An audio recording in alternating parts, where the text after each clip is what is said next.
Hi, I'm Gelax, and this is the letter to my happiest breakup. We shall call you King.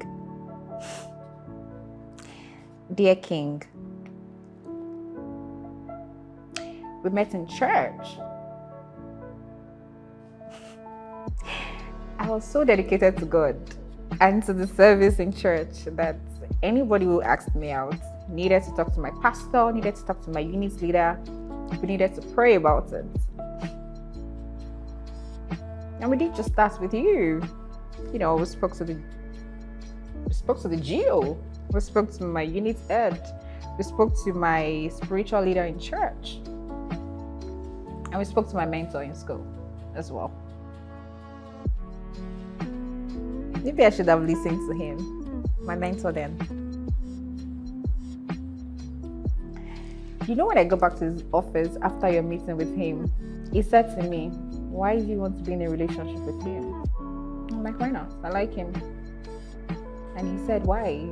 Is that enough reason? I'm like, what other reason do you get into a relationship other than you like the person and you see a future with them? Then he said, you sound like no matter what I say, you want to listen or you can't even hear me. I was probably 20, I think.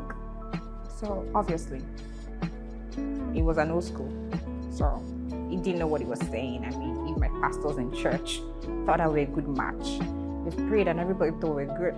What's he saying? And he's not even saying anything, by the way. So yeah, I go back home as the smitten girlfriend that I was, and I told you everything, exactly how it happened. And you said to me, do you think he likes you? I mean, do you think he likes you more than mentor-mentee relationship? And I'm like, nah, come on. Of course not. This is my daddy. It's like, okay, everybody is daddy now. That's how it starts.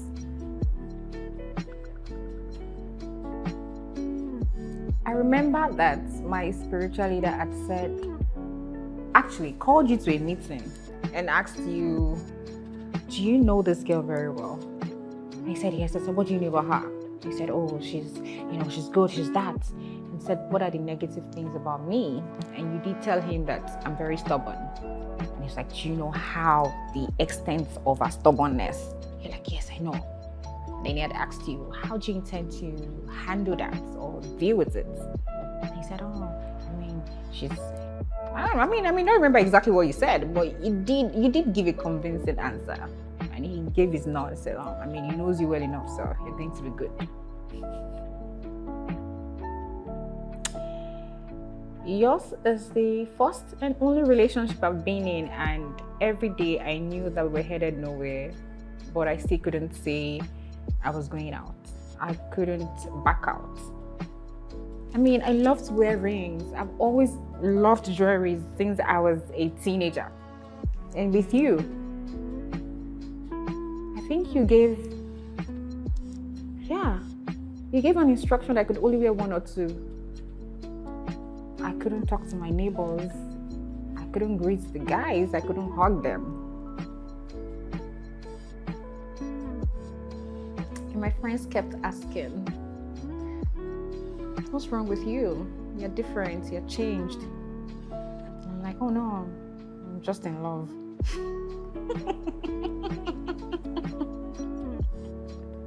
Oh dear. Remember that day I told you to buy me a particular book? I can't remember the title now, but it was, I think, questions to ask before the ring, because obviously we had been talking actively about marriage. So I did ask you to buy me that book. If you knew, you wouldn't have bought it. Right? Because that book certainly was all the boost I needed to break up with you. I mean, I didn't break up with you, to be honest. You did break up with me. But I mean, I probably would have begged to stay or try to make it work. But at least that book was all I needed to know for sure, that there was no future with us.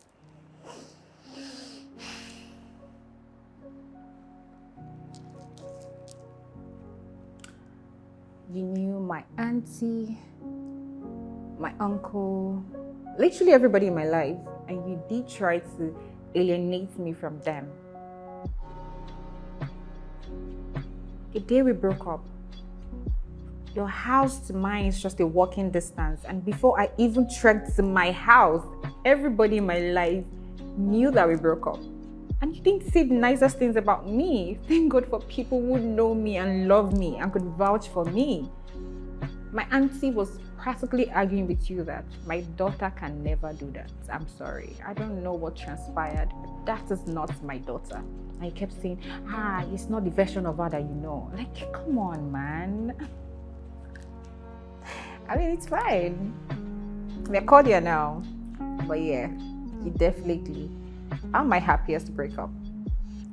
That walk from your house back to mine was probably the most freeing, satisfying walk I've ever taken in my life.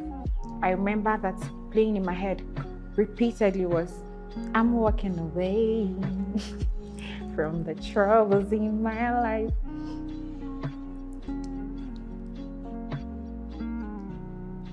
The first time I told my neighbor that we had broken up, he said, welcome home, girl.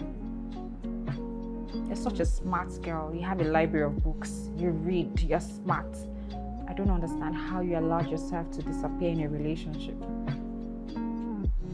I don't know how that was true, because I knew for a fact, even though we're talking about marriage, now if we did get married, I wouldn't last 2 years in it. So why the hell was I going to go on with it? I took you home to my parents. The first and only man I introduced to my parents. I fought my dad because my dad thought I was too young to be talking about marriage. Yeah.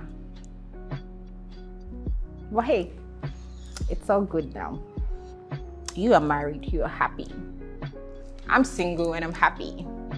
So yeah. It's all worked together for our good. Individually, separately, respectively. So yeah. This is not a call out. It's just to express that genuinely, I am happy that we didn't work out. So yeah. Thank you for letting me know for a fact how and why I should never lose myself in a relationship. Your once upon a time fiancé without ring. Gelax.